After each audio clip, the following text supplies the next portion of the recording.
Hey there, everybody. This is Kenny. I'm back. We're back. And I told you we would have some just inspirational folks on that will help you grow in your faith. And in this case, not only in your faith, but in your leadership as well, because as people of faith, we've got to be leaders in our churches, in our communities, all over. And so I want to make sure that I get her title right. I have just been so inspired by this terrific leader since in my short time here in ministry. But I want to introduce and get to know a little bit more about the Reverend Doris Dalton, who is the Director of Leadership Development and Intercultural Competencies for the New York Annual Conference here in New York, White Plains. We can add other things too, but Reverend Doris, thank you so much for joining. How are you doing? Oh, Kenny, thank you so much for inviting me to join you on this podcast. Hi, everyone listening. It's great to be with you. I'm doing great, and I'm so excited to be here with you. Oh, well, thank you so much. Let's just dive right in because I want to get to a lot with you today. But I think it's so important. We see you on screen a lot. We've seen you in person lately, which has been great. And it's all about the training, and really you're so selfless on the trainings that you do. It's all about us. But I wanted the audience to really get to know you a little bit more. You've been so transparent, but I really want to dig in a little bit more and be a little bit more curious. So I'd love to start with, where did you grow up at? I grew up in Nashville, Tennessee. In Wow. Okay. yeah, Nashville, Tennessee. Grew up there. My father was working for what was then called the Baptist Sunday School Board, which is now part of the Southern Baptist Church. Southern Baptist Convention. It's the publishing arm for the Southern Baptist Convention. So he was working there, and we were living in Nashville. Wow. Mhm. That's definitely different from New York. And I want Yes. to get to at some point how you wound up here. But tell me what it was like growing up. It sounds like church was in your life growing up. You Oh have yeah. siblings, brothers, sisters. Tell us a little bit more. Sure. I am the oldest of three girls, so it's me and my two younger sisters. We grew up in gosh, when I so I'll just go ahead and give away a little bit of my age, right? So I grew up in Nashville, like moved there in the early 80s. And so I was in Nashville in the 80s. And it was an interesting experience because I think people have heard me talk about before that I'm the daughter of immigrants, right? So I was a citizen of the United States before my parents. So I remember being with my parents, watching them get ready to study for their citizenship tests, going with them to Memphis for their citizenship tests, sitting there listening, kind of waiting while they're being interviewed. And I remember when they became citizens of the United States. But that also came along with a lot of what other people, other daughters and sons of immigrants can also talk about in terms of what it was like to be between the culture and the family of your parents and what they carry with them from their motherland to what you're encountering in the culture around you in school Wow. with your friends, right? So it's very, very different, right? And this is Nashville in the 80s. And so very many times I was the first Asian person that somebody had ever met in real life. Wow. Um, in Nashville. So there are lots of stories behind that too. Okay. Yeah, I want to find out about some of those as well because your cross-cultural, cross-racial training that you do has just been spectacular. And now I'm seeing it, probably a lot of it even comes from some personal experience. Yeah. Yeah. What was it like going to church when you were younger? Oh gosh. Okay. So my father and my mother have always been church planters, right? Always been church planters. So I remember when they were meeting with the pastor of one of the biggest churches in Nashville, talking about what it would be like to start a Chinese mission in that church. And this church was so big, it was aired on TV every Sunday morning channel. Like there was a major channel. We were on live TV on Wow. Sunday morning, this big, huge church in Nashville, right? And my father started a Chinese mission there. So I grew up in the Southern Baptist tradition.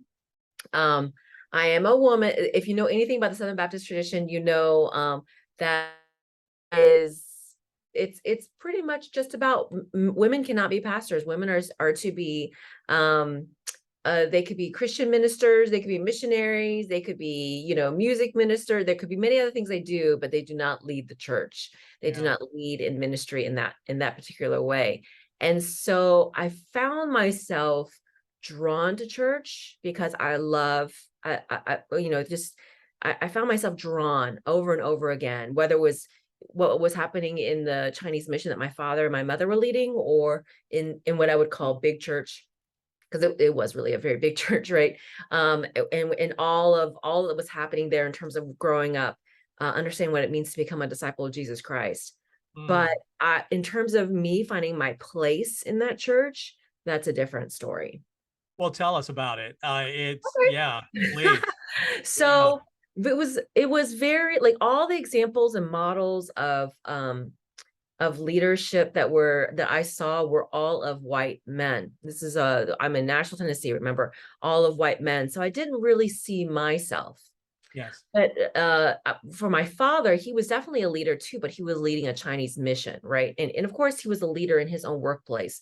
In terms of like what it meant to be leading the people of God, I would see him leading in this place, but not necessarily in all places.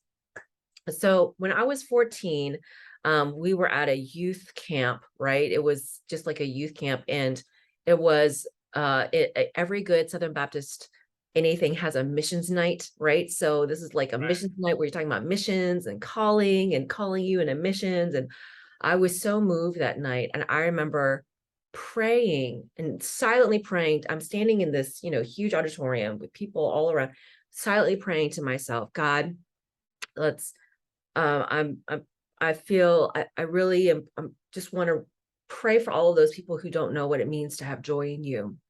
Help them to know that they can find joy in you. At that moment, I'm praying, my eyes are closed, right? I'm praying this silently. That moment, I heard an audible voice speak into this ear. Doris, go and tell them. Why don't you go and tell them?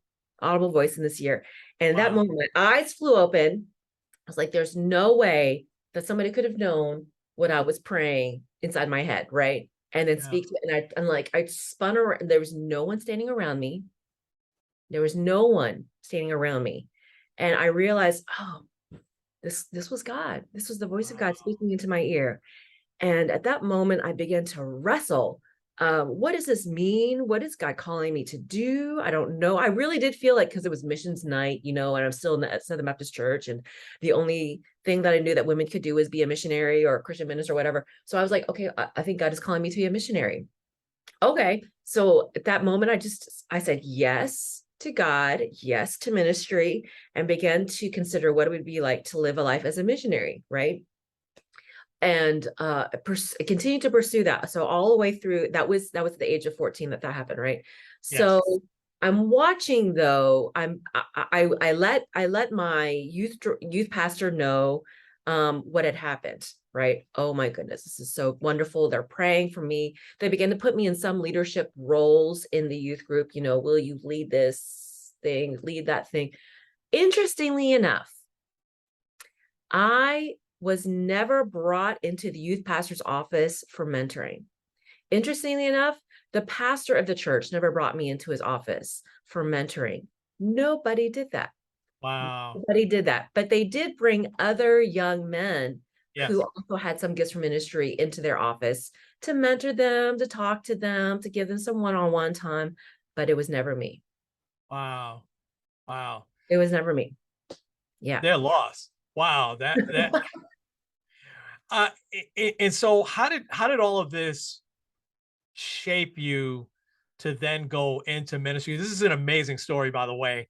And I don't think, for people who have gotten to know you a little bit and be in your training, that I had to know, I'm just gonna speak for myself, that there was something driving you, something personally in there. Now I'm getting to see and feel it. But how did that now drive you into your later teen years and your early 20s? And what was that decision like to now say, you know what, I'm gonna figure this out and I'm gonna go into formal ministry? Yeah. I it's a great question. I it was like it's like when you feel something tugging and nagging at you that you can't Yeah. ever shake, right? And you just eventually have to decide, either I'm going to ignore this and run for this for the rest of my life, or I'm just going to give into it. That's kind of like what it was. I don't feel like I ever had a choice. I mean, I had a choice, but I don't think I could have lived with myself if I tried to say, you know what, God, this is thank you, but no thank you. I'm just going to go off and do what I want to do. Like, I never really considered that. I always just said, okay, I'll do this. But my yes was always conditional, because I always was like, yes, I'll do this, but could I also do this? You know, could I also have this part of my life? Could I also enjoy these things that I think I might want to try out? And I think that's part of just what it means to be maturing as a disciple, maturing as a Christian, learning how to live for God instead of, you know, choosing to live for God sometimes and then living for yourself the rest of the time, right? So that's part of the what it means to grow as a Christian. Um, but what I did do is I decided, okay, well, if I'm going to do this, I'm going to do this. You know, I'm really going to do this. And I did have examples around me of people who were giving their lives for, you know, to serve in ministry their whole life. So my father, my mother, you know, I had those examples around me. And I knew what that meant, which is another reason why I was like, you know, God, I'll say yes to you, but I never want to be married to a pastor, because I don't want to be a pastor's wife, because I saw what my mother was doing and I was like, she is like, come on, you know, when Mm. did she have her life, right? So I'd never want to be a pastor's wife, and I didn't want to pastor a church. Like I said, those two. Wow. Okay. Okay. Right, exactly. This is what I mean by, like, you make these bargains, right? You say, okay, I'll Right. say yes to you, but can I also just have this? Can I not have the, can we do some of these things? Like that's really gonna work. So anyway, um, I was very intentional about going to a Christian college. So I went to Belmont University in Nashville, which is conveniently like right in my hometown.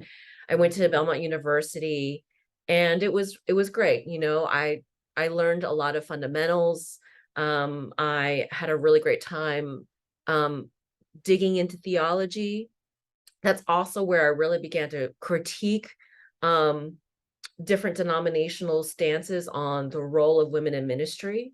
And so while I was there in college, one day I read the Baptist Faith and Message, which is kind of like our version of the Book of Discipline for United Yes. Methodist.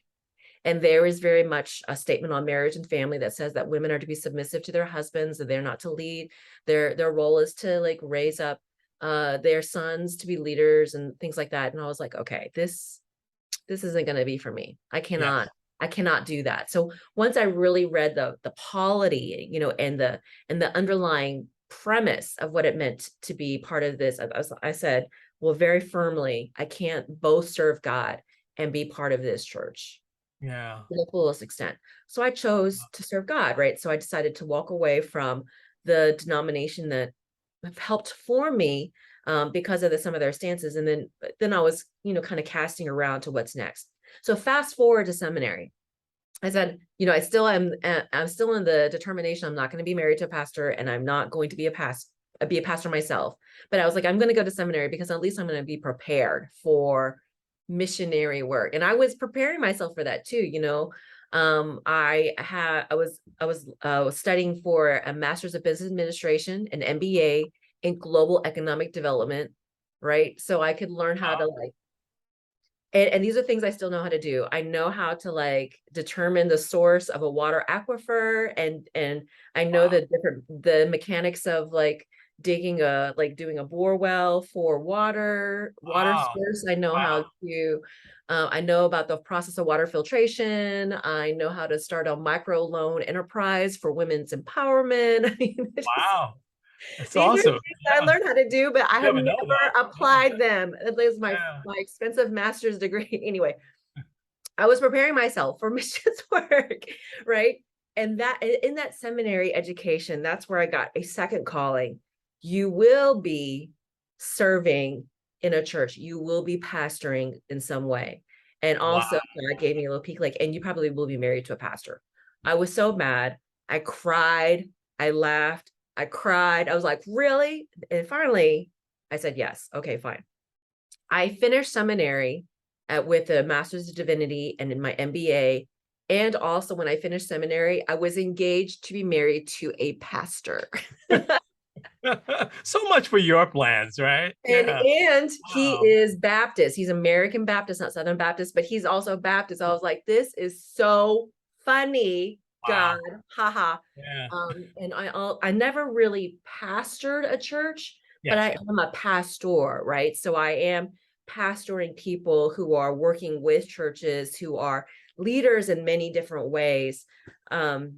And I would never have imagined this for myself if I, if when I was 14, giving all my conditions to God, saying, okay, I'm never going to do this, I'm never going to do that. This is what we're doing today, what we're talking about today, and the role that I have now as the way I serve God and the church is not at all what I would have imagined at age 14. And thank God for that, right?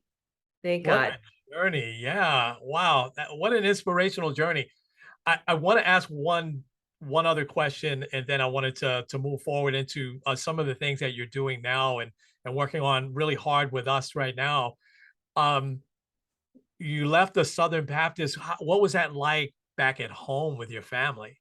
Interestingly enough, when I told my family about my call to ministry, and then I said, and I think I'm going to be, I'm going to start hanging out with these United Methodists over here. There wasn't really there wasn't any kind of friction or tension about it. And I Mhm. think the reason why is because for my family, they were my parents became Baptists because they encountered Baptist missionaries and Baptist leaders and everything while they were in Hong Kong. And the Chinese Baptists are different than the Southern Oh, Baptists okay. here, right? Gotcha. So they're Okay. denominationally, it means something different. I Yes. think what my parents were more concerned about was that I would be able to serve God in Okay. ministry and Okay. whatever that looks like. So it doesn't have to be for them, it didn't have to be tied to a certain That's great. denominational church, right? So just as like, how are you going to do that? And of course they understand, like, as a woman, I would not be able to serve in the way I'm serving now in that Hmm. denomination. They got Hmm. that. Yeah, they got. Wow. Oh, that's great. Okay. How did you wind up here in New York? Oh boy. Okay, so um I was, this is funny. Okay, so I became United when I was going to seminary. Went to seminary in Philadelphia, right? That's where I met my husband. I was going to seminary and everything like that. And I was serving in a United Methodist church, and eventually became part of like conference staff. Eventually, Oh, right? okay. So I was serving as the district administrator for a district, and the DS, the district superintendent, and I became kind of like a deacon elder team. By this time, I'm an ordained deacon, right? So Okay. I'm ordained and I'm serving and I'm ordained deacons. And she and I became a deacon elder team, and we're managing, running this district, and we're doing it. Well, I think we were doing it pretty well. We're having a great time with it.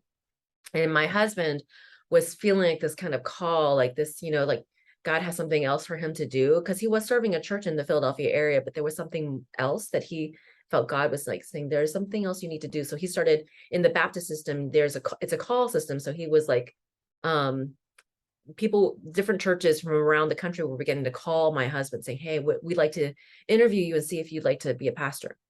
So this church from White Plains, New York, called up my husband and said, we'd love to interview you.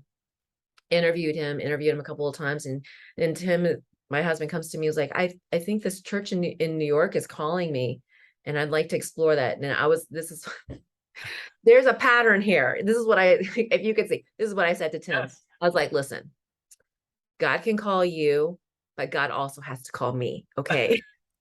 I love that. Wow. Oh my gosh. Sometimes I'm very thankful for God and my husband for having so much grace anyway towards me. So, I was like, you know what, let's explore it. Let's just see what happens. So this team that was calling Tim said, we'd like for you to bring your wife along as well. And I was like, oh, this is a first, right? Yeah. So Yeah. I joined Tim. I'm listening to them and I'm like looking at them, thinking about this. Is this what is next? We're driving around White Plains. And for some reason, while we're getting a tour of White Plains, I just had this feeling of like very like a familiarity, like this could be home. Like I've been here before and we could live here, Oh, but okay. I'd never been above 125th in New York City, right? I've never been above 125th Street. Okay. yeah, I've Okay. never been Gotcha. above that Okay. stop. Yeah. And Okay. or even Grand Central, right? So I was like, I don't know what it is, but this feels like I've been here before. Like this is home for us. So as Wow. we're driving out of White Plains, Tim said, okay, what do you think? I said, I don't know if they're going to call you, but if they do, you should take it. We should take it. This is this. I feel like God could call us here and we'd be okay. This is good. This could be a place for us and our Wow. family, right? Because we had 2 kids at the time. Oh, So and we still do. We still have 2 kids. But anyway, so that's how I came to this area because my husband accepted a call to a church and I moved along with him. wow. That's amazing. That is amazing. And look what it's led to. So now I really want to shift to some leadership stuff. Yeah. And what led you to land into this role, the current role that you're in now? Oh, okay. So there's a theme in my life. God says something and I'm like, are you sure, God? Are you sure? and there's a little bit of a struggle. But so at the time, so I we moved to White Plains, right? And I'm trying to connect to the conference and everything, which is in the same town that I live in, right? I live White in White Plains. Plains, the conference Yeah. office in White Plains, and we're not making the connection. And part of that is because Bishop McLee had just passed. Like Yes, I I moved remember. here, and 6 days after I moved here, he passed. Yes. So the whole conference, this was like, it was trauma, it was grieving, it was sad, and I was beginning to make some friends, but I just wasn't finding my footing here, right? And I'm a deacon coming in and nobody knows what to do with me. So I began to hang out, but that was also the summer that Michael Brown had been killed in Ferguson, Yes. and the grand jury returned no indictment or anything like that. So there were lots of protests and rallies and everything happening in the street. And so I was like, well, you know what, these are issues that I really care about too. So I was also going into this, I was also going to the street. I was joining all these rallies and protests and everything. And finally people figured out I was a pastor and started asking me to speak. And so I started speaking about some of these things. And eventually that all turned into me becoming the executive director of the Martin Luther King Institute for Nonviolence in Westchester County. Right. Mm. And from Okay. that place, I kept doing ministry and leadership from that public community space, speaking about anti-racism, doing public education about that, and trying to create spaces where people can find ways to dialogue instead of being so divisive, right? And that just kept happening over and over in my community here in White Plains and also in Westchester County.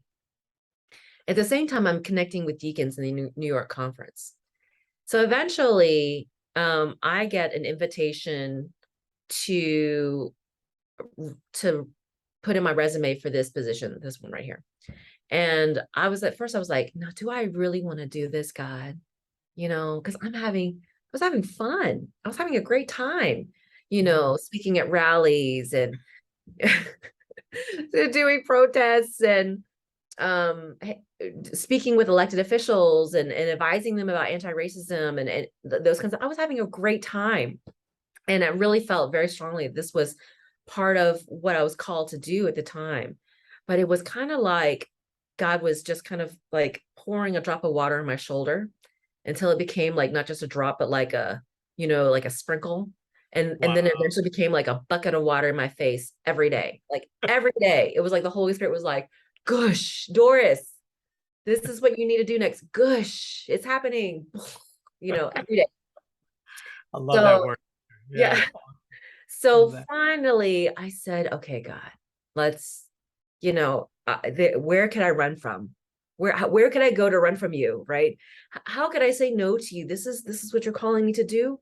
Let's do this. So that's how I came into this position. I was asked, I was given and I considered it for a really long time. I waited. I was like, this because I would be really changing my role, right? I would be changing the way I serve.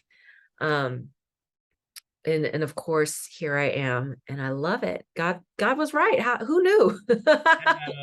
Wow. Wow. What an amazing, amazing journey. Oh, Mhm. thank you so much for being so transparent and sharing that with us. That is just, it's so amazing. There's so many lessons in there that that people I'm sure will pull apart when they watch this. But just that finally listening to the call and you being obedient to those calls, just look where it's led to. All right, just my last couple of things here for you. I it really struck me maybe about a month ago. I was on a training with you, and you really went into some detail about how pastors and parishes have to find their why. Put us into breakout rooms. We had some great discussions around that. And that just stayed with me. And I'm sure it stayed with several other people that were on that. Talk a little bit more about that, because you really just talked about finding your why in so many different steps in your life. For a newer pastor like myself, or even someone that's a veteran, or these newly formed parishes, what are a couple of steps that we should be going through to Mhm. find out whys? Yeah, that's a great question, and it's it's so critical for us to be able to understand the why of what we do, why we do what we want to do. Right. So remember my story, I talked about, okay, God, I'll do all these things, but with just, I'll do it with conditions, right? I'll Yes. try to do it with conditions. Um, Eventually I had to discern that there is a reason why I say yes to God, not because I'm trying to be like a temperamental child who's just, has my temper tantrum and they come back and then, try to discern, oh, is this what I'm supposed to do? Or do I really want to follow that shiny new bright thing over there? I need to be aligned with my why, my purpose for what I do, the way I serve and why I serve. Because when I'm aligned with why I serve and I know what I'm doing and why I'm doing it, then everything else falls in place. You Wow. know, my choices fall in place, my behaviors fall in place. The way I lead falls into place. It all will fall into place as long as I know my why. And it's more than just my purpose, because we can all say, our purpose is to serve God, to follow God. It's more than that. There's something more specific as to what drives you, what motivates you, what pushes you forward, right? And and also it's more than also your reason for being, but it's the reason for why you want to serve the way you do. Everyone has a specific why. Everyone has a specific reason. What is it? So I can tell you mine. Um, and it's kind of like developing your own mission statement. And by the way, I'll make a little plug. I am leading a class on figuring out what our why is, and that class is, I Oh, think it's coming up October 20th. I hope okay. I'm giving the right date. Okay. I'll look really quick and make sure I'm giving you the right date. It is October 20th. And Okay. it is, what is your why? It's about effective leadership. What is your why? We'll be talking about how to write your own personal mission statement. But I'll tell you what mine is. Mine is extending the table of love so that all may eat and be full. It's very much leaning on John 10:10, right? I have come so that you might have life and have it more abundantly, right? Yes. So, and I also like to think theologically, one of my theological my favorite theological symbols, I guess you could say, is a table, like a banquet table that we can all come to, but also realizing that not everyone can come to the table. Yes. There are Wow. obstacles. There are Yeah. reasons why people can't come. So how do we help people come to the table if they can't just come automatically? There might be something blocking them. They might be internal, it might be external. So can I take the table? Can I extend the table to them, so Mm. that we can reach our vision of having everyone to be able to come to the table and eat and be full, be full, Wow. be full, be well. So that is my why. And once I know what that is, everything else will line up for me in terms of, you know, not having God to have to throw a bucket of water in my face every morning to say, follow me. I'll just like, right, I'll do it. Right. So over time, as we consider what our why is, not only for what we personally do, but also why we as a group do what we do, It will help us to align our activities, our mission, our ministry, everything in the same line. Wow. I mean, that is not only just great advice for pastors or leaders, that's just great life advice to Yeah. us, especially after we have listened to the call and decided to follow Jesus. I know, theologically he chose us, right? But after we've made that decision, it's so important to figure the other stuff out, Yeah. and it sounds like I love that. I love the word picture of the table, everything. So I want to get ready to wrap up, but I have to ask you this. Would you come back on with me? Of course. We've only scratched the surface on some stuff that I'd love to dig in with you, but maybe after the class would be great to get you back on and expand on this and some other things going into 2023 that'll be pressing, Sure. for us. We would love to get your take and advice on that. All right, great. It's being recorded, so you said yes. So I did. I said yes. I will stick to it. awesome. Reverend Doris, this has been unbelievable. Thank you so much. You're so inspiring. I think I speak for many when I say you inspire every time we get to be around you and be around the words that you bring.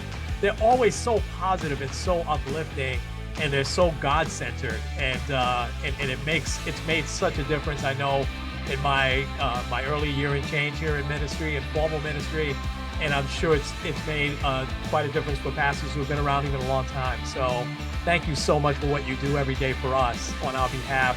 But thank you for coming on. This is You're welcome. This is going to be great. I can't wait for people to see this, and I'm going to encourage everybody to share. So this has been Kenny. This has been the Pause for a Minute podcast with Reverend Doris Dalton. We will talk to you real soon. Great. Talk to you.